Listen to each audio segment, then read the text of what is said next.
dear students, here I'm Gargi Pawar, Assistant Professor BBA in St. Andrews Institute of Technology and Management, Gurgaon. So I'm back with a online lecture series on income tax subject. Today we are going to cover second unit of our syllabus and we are going to start first topic, that is income from salary. So we are going to discuss some provisions of income from salary. So let's see. In previous lecture, we have already discussed that there is five heads of income. Name, first head of income is income from salary. Second, income from house property. Third, income from business and profession. Fourth, income from capital gain. And fifth and last, income from other sources. So these are the five heads of the income. Today, we will discuss about first head, income from salary. So let's start the lecture. Yes. So which income will be taxable under this head? So when when a person doing job and earning some amount or earning anything from that job will be taxable under this head. Will be taxable under income from salary. So salary means any amount paid by employer to his employee in lieu of service rendered by them. If a person is rendering any services to an organization and receives some money from his employer, then such money, whatever money may be salary, it may be benefits, any other benefits, it may be any allowance. So any kind of amount that an employee is receiving from employer, that will be taxable under the head salary. Okay, so being taxable under this head, there must be employer-employee relation between payer and paid. Okay, so according to Income Tax 1961, in salary we will include wages, annuity or pension, any gratuity, any fees, commission, perquisites, or profit in lieu of wages, leave encashment, employees' contribution to provident fund, or any advances of salary. So all these will be included in salary. Now we will discuss all these topics in detail. So first of all, basis of charging of salary. Under this head, what was the basis of charging the salary? Basis of charging of salary will be on due or receipt basis, whichever is earlier. On due or receipt basis, whichever is earlier. See, if salary is due but not yet received in this year, then in that case, salary will be taxable on the basis of due, because due takes place earlier. And if salary is received earlier but not yet due, salary is not yet due but received already. In that case, salary will be taxable on receipt basis. So, due or receipt, whichever is earlier, on that basis, salary will be taxable under this act. So, let's move on next topic, that is allowances. So, what do you understand by allowances? So, allowances means any amount received by employee from his employer in order to meet some specific expenses. So if employer pays any amount to his employee who meet some specific expenses, then such amount that employer will pay to employee, that will be known as allowances. Okay, and these allowances will be taxable. So we will see how well these allowances will be taxable. So first of all, on the basis of taxability, allowances are classified in three categories. First category is fully exempted allowance. Second, partially exempted allowance. And third, fully taxable allowance. Fully exempted allowance means these allowances which are fully exempt from tax. No tax will be charged on these allowances. Partially exempted allowance means these allowance will be taxable under a specific extent and remaining amount will be exempt. And fully taxable allowance, these allowance will charge fully. That means no exemption will be provided for these allowances. Okay, so there are three type of allowance. First is fully exempt allowance. So these allowances are covered under fully exempted allowance. First, conveyance allowance, traveling allowance, daily allowance, research allowance, helper allowance, and uniform allowance. So these allowances are fully exempt. That means no tax will be charged on these allowances. Now, what are the fully taxable allowance? Fully taxable allowance is Parents allowance, city compensatory allowance, fixed medical allowance, tiffin allowance, servant allowance, non-participating allowance, ill allowance, warden allowance, deputation allowance, and overtime allowance. These allowances will be fully taxable. No exemption will be provided to these allowances. Okay, so these allowances will be fully taxable and partially exempted allowance, house rent allowance, entertainment allowance, and various more allowances like children education allowance, hostel allowance, transport allowance, traveling allowance, and all these. So we are going to study partially exempted allowance. Yes. See, now move on next topic, partially taxable allowance. So first allowance is children education allowance. In the case where an employer provides the children education allowance to his employee to meet the education expenses of employee's children, then exemption limit will be rupees 100 per month per child up to maximum 2 child. The exemption limit will be rupees 100 per month per child, maximum up to 2 child. Exemption limit means uh, the amount which will not be taxable. Suppose uh, an employee is receiving 1,000 per month as a children education allowance from his employer. So 1,000 per month, that means in whole year, employer will receive 12,000 rupees. Now, 12,000 will not be fully taxable. There some exemption will be provided. The exemption limit will be rupees 100 per month. That means 1,200 per month. So in 12,000 we will less the 1,200 and remaining amount will be taxable. So exemption limit means rupees which amount which is not be taxable. Okay, remaining whole amount will be taxable. Hostel education allowance. In the case of hostel education allowance, what will be the exemption limit? Rupees 300 per month per child up to maximum 2 child. In case of transport allowance, rupees 800 per month and rupees 1600 per month if person is handicapped. If employee is handicapped, then exemption will be rupees 1600 per month, and it is a normal, he is a normal person, then 800 rupees per month will be exemption.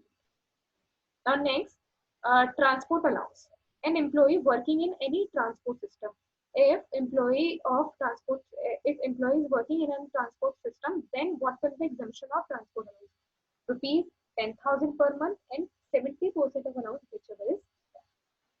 Next, tribal area allowance.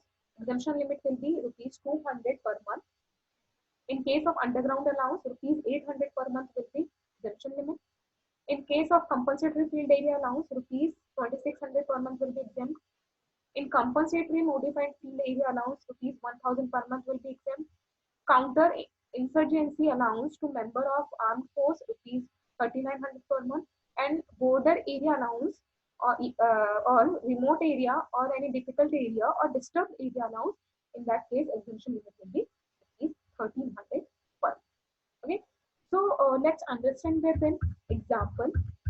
So all these allowances. So let me show you the example. Yes, yes. Say here is an example. Mr. X receives following allowances from his employer. Children education allowance, rupees 700 per month. Hostel allowance, rupees 1,000 per month for 2 children. And transport allowance, 2,000 per month. Calculate the taxable value of the allowances. There is a person, Mr. X, who is receiving the various allowances from employer. So we have to calculate taxable value. We have to calculate taxable value of allowances. So let's start. See, children education allowance. How much money is received by Mr. X on for children education allowance? 700 per month. That means 700 multiplied by 12. Here I mistakenly mentioned 7,200. 8,400. Here, rectify this. Here will amount will become 8,400. 8,400 हो गया है by mistake 7,200 लिखा है 8,400 कर दिया इसको. Then less exemption. Exemption will be for children education exemption will be 100 rupees per month per child, maximum 2 child. But there is no this question not mentioned that there is 1 child or 2 child for children education. That's why we will assume this is for only 1 child. The exemption limit will be 100 multiplied by 12.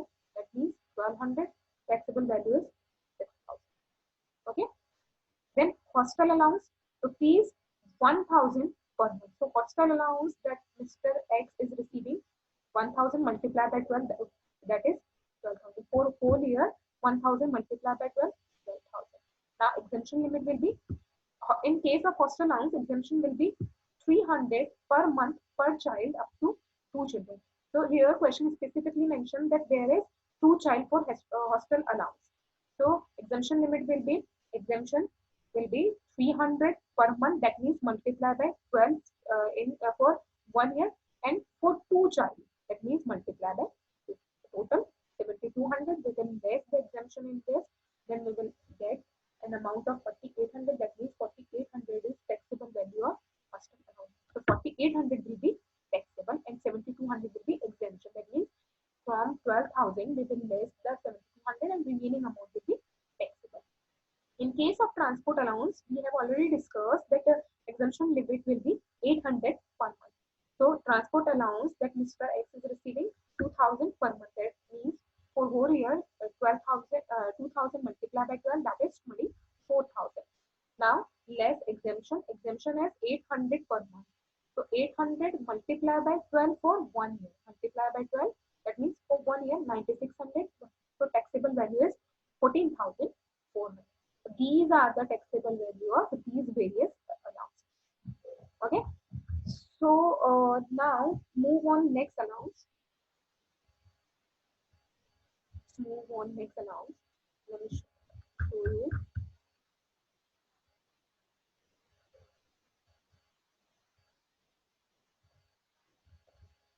Just a minute. Let me search. Yes. Now let's talk about house rent allowance. Yes, house rent allowance. See, if a person, if an employee is living on rent, then employer uh, pays, then employer of that employee will pay some house rent allowance to that person. Okay, so house rent allowance is basically providing for the rent of the house in which employee is living. Okay, so let's talk about taxability of house rent allowance. So in case of house rent allowance, there may be two situations. First is if FSC residing in his own house and doesn't pay any rent. अगर employ अपने खुद के घर में रह रहा है और उसके बाद भी कोई एचआरए उसको मिल रहा है, इन दैट केस जितना एचआरए वो रिसीव करेगा that will fully taxable. The whole amount of HRA will be taxable. The whole amount which employee is receiving will be taxable. And second situation may be if assessee or if employee paying the rent. अगर वो employee actual में rent पे रह रहा है और rent pay कर रहा है, in that case exemption limit will be actual amount received. First we will calculate actual amount received. Then second, we will see rent paid, which is employee is paying. Rent paid minus 10% of salary. We will calculate the salary and then we calculate 10% of that. And third, 40% salary or 50% of salary. If employee living in metro city like Delhi, Mumbai, Chennai, Kolkata, Calcutta. So in these, if employee living in these cities, then 50% of salary will be calculated. Otherwise, in other cities case, 40% of salary will be calculated. So from these three, whichever is less will be exempt. The exemption limit will basically we will calculate first actual amount received, which an employee is receiving from employer. Second, rent paid minus 10% of salary, and third, 40% of salary. And if there is any metro city, then 50% of salary. We will calculate 50% of salary, otherwise we will calculate 40% of salary. So from all three, whichever is less will be exempt. Okay? In this, in case of HRA, salary means in salary we will include basic pay plus DAS plus commission on sale. What do you mean by DAS? DAS means if DNS allowance is a part of salary. If DNS allowance, this will be clearly mentioned in the question. So this will clearly mention in your question that how many part of how much part of salary is DA is included in the salary. Okay, so let's move on an example. Just understand by an example. Let me show you the example. See, there's a question for HRA. Mr. Anwar, employed in Delhi. First thing that you have noticed that here specifically mentioned that city is Delhi. That means this is a metro city. This is a metro city. That's why we will calculate 50% of salary in place of 40%. Okay. So this is metro city Delhi. That's why we will calculate 50% of salary. Had taken up an accommodation on rent for which he pays a monthly rent of 15,000. Monthly rent means 15,000 for 1 month. So for whole year 15,000 multiplied by 12. During the financial year 2019-20, he receives basic salary 25,000 monthly along with DA of rupees 2,000, which form a part of his. That means this is DA because it is from part of salary. That means whole DA is part of salary. So DA is 2,000 per month. He is also received a HRA of rupees 1 lakh from his employer during the year. So calculate the taxable value of HRA. So first we will calculate the exemption limit. So what will be the exemption limit? We have already seen three situations. First, actual HRA received. How much HRA is receiving by Mr. Anwar? 1 lakh rupees. Mr. Anwar received 1 lakh rupees as HRA. So actual amount received is 1 lakh. Then second, rent paid minus 10% of salary. Rent paid. How much rent is being paid by Mr. Anwar? 15,000 per month. So for whole year, 15,000 multiplied by 12 minus 10% of salary. So to calculate 10% of salary, we have to first calculate the salary. So here we have calculated salary. Salary means basic salary plus DA plus commission of sales. But in this question, there is no information for commission on sales. That's why we will assume nil. So basic salary is 25,000 per month. That means 25,000 multiplied by 12 plus DA is 2,000 per month. So 2,000 multiplied by 12, that is 3,24,000. Salary is 2,24,000 for the purpose of taxability of HRA. So 10% of 3,24,000 is 32,400. So from 1,80,000 we will less 32,400. So remaining amount will be 1,47,600. Then in third, 50% of salary. 50% is considered as the accommodation is in Delhi. Because accommodation is in Delhi, that's why we will take 50%. Otherwise, we have to take here 40% of salary. So we have already calculated salary, that is 3,24,000.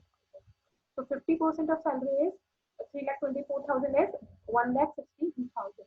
So whichever is less in between among these three, 1 lakh, 1,47,600 and 1,62,000. Whichever is less, 1 lakh. So whichever is less will be exempt. So 1 lakh will be exempt. Okay. So taxable HRA will be HRA received minus exemption. So 1 lakh minus 1 lakh, so no HRA will be taxed. So that's all for today's lecture. In next lecture, we will discuss other allowances. So that's it for today. Thank you guys.